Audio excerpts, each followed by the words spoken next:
सबसे पहले तो ये जान लीजिए कि जिसने कभी भी नमाज ना पढ़ी हो, अब इसे तौफीक नसीब हो रही है।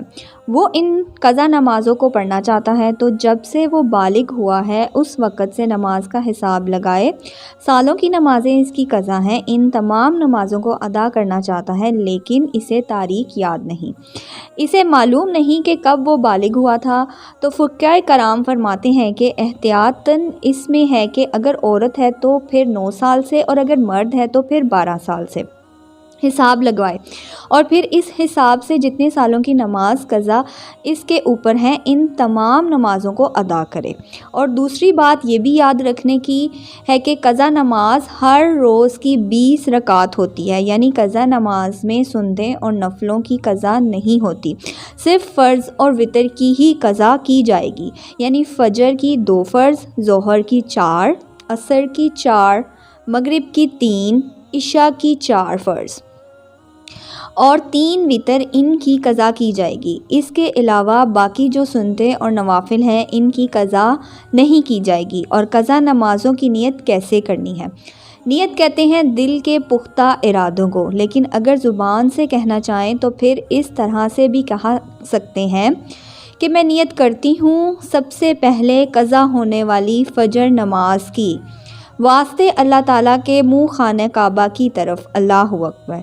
और ऐसे ही ज़ोहर का कहेंगे सबसे पहले क़ज़ा होने वाली असर नमाज की, सबसे पहले क़ज़ा होने वाली मगरिब नमाज की, सबसे पहले क़ज़ा होने वाली इशा नमाज की, और सबसे पहले क़ज़ा होने वाली वितर नमाज की। यानी जब भी नियत करेंगे इस वक्त यही कहेंगे सबसे पहले जो क़ज़ा होने वाली है इस नमाज की नियत करता हूँ, और इसलिए कि जो नमाज हम अदा कर लेते हैं वो हमारे सर से उठ जाती है, इससे हम बरी हो जाते हैं। इसके बाद जो होने वाली नमाज़ें होती हैं वही हमारी इसके बाद सबसे पहले क़ज़ा होने वाली होती हैं, क्योंकि जो पहली हमारी क़ज़ा थी वो हम अदा कर चुके हैं, इससे बरी हो चुके हैं। इसके बाद वाली फिर हमारी सबसे पहली क़ज़ा कहलाती है। इस तरह का से हम क़ज़ा नमाज अदा करेंगे।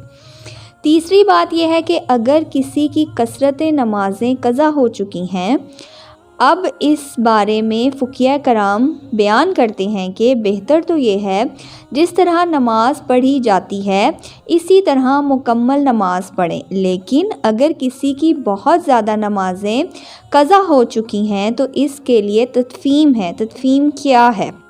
सबसे पहले तो ये है कि रुकू में 3 मरतबा तस्बीह पढ़ी जाए, सुबहान अल्लाह रब्बिल अज़ीम। तो 3 मरतबा की जगह 1 मरतबा पढ़ें, लेकिन ये बात जहन में रखें कि जब वो अच्छे तरीके से रुकू में पहुंच जाए तो तब 1 मरतबा तस्बीह पढ़ना भी काफ़ी होगा। और तस्बीह मुकम्मल हो जाने के बाद समी अल्लाहु लिमन हामिदा कहकर उठ जाओ। इस तरह सजदे में जो तस्बीह पढ़ी जाती है, सजदे में भी कम से कम 3 मरतबा तस्बीह पढ़ी जाती है।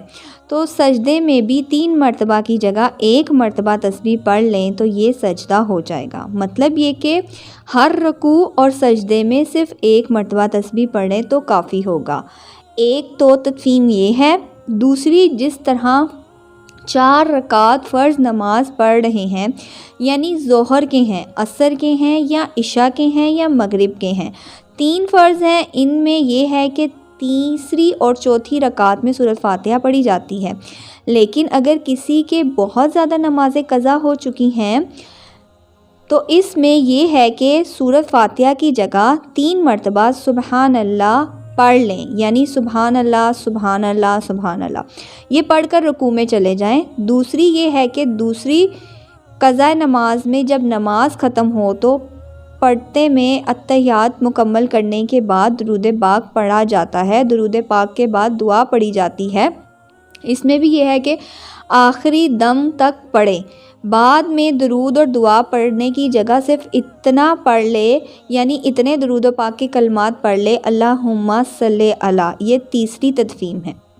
इसके बाद फिर सलाम फेर ले, यानी मुकम्मल दुरूद पाक और दुआ ना पढ़ने की इजाज़त है।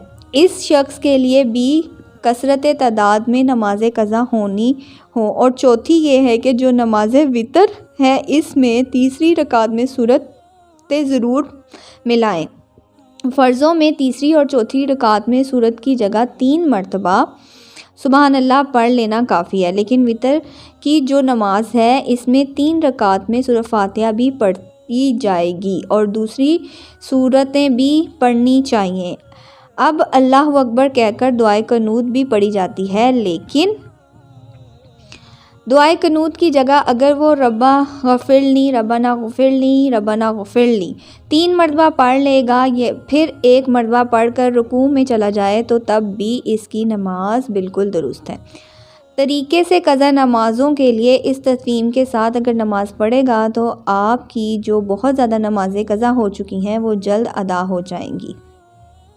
फ़ुक़हा कराम बयान करते हैं कि इस तरीके से ये फ़ायदा उठाकर जिस शख्स की ज़्यादा नमाज़ें क़ज़ा हो चुकी हैं वो अपनी नमाज़ों को जल्द अदा करे, इन फ़र्ज़ से बरी हो जाएगा। और याद रखें क़ज़ा नमाज़ों के साथ साथ तौबा करना लाज़मी है, क्योंकि नमाज़ें जो क़ज़ा की हैं इनका गुनाह तो इनकी तौबा करना तो लाज़मी होता है। एक तो नमाज अदा करेंगे, इसके बाद सच्चे दिल से तौबा करेंगे तो इस आसान तरीके से अपनी क़ज़ा नमाज़ों को अदा करके अल्लाह की बारगाह में सुरखरू हो जाएंगे। अल्लाह ताला हम सब को अमल करने की तौफ़ीक़ अता फ़रमाए, आमीन सुम्मा आमीन। रसूल अल्लाह सल्लल्लाहु अलैहि वसल्लम ने फ़रमाया, पाक मिट्टी मुसलमानों को पाक करने वाली है, फिर वो 10 साल तक पानी ना पाए, फिर जब वो पानी पा ले तो इसे अपनी खाल यानी अपने जिस्म पर बहाए, यानी इसके लिए बेहतर है। इसने अपनी रवायत में यूँ बयान किया है कि पाक मिट्टी मुसलमानों का वुज़ू है। दुआ है कि अल्लाह ताला मेरा सुनाना आपका सुनना अपनी बारगाह में कबूल व मंजूर फरमाए, आमीन सुम्मा आमीन। दोस्तों, अगर आपको मेरी आज की वीडियो पसंद आई हो तो मेरी वीडियो पे एक लाइक, और जिन्होंने अभी तक मेरे चैनल को सब्सक्राइब नहीं किया उनसे गुजारिश करूँगी कि मेरे चैनल को सब्सक्राइब कर लें, बेल के आइकन को प्रेस कर लें जिससे आपको लेटेस्ट वीडियो का नोटिफिकेशन मिलता रहे। दुआओं में याद रखिए, अपना बहुत सारा ख्याल रखिए। इंशाल्लाह मिलती हूँ आपसे नेक्स्ट वीडियो में। अल्लाह हाफ़िज़, जज़ाकल्लाह फ़ी इमानिल्लाह।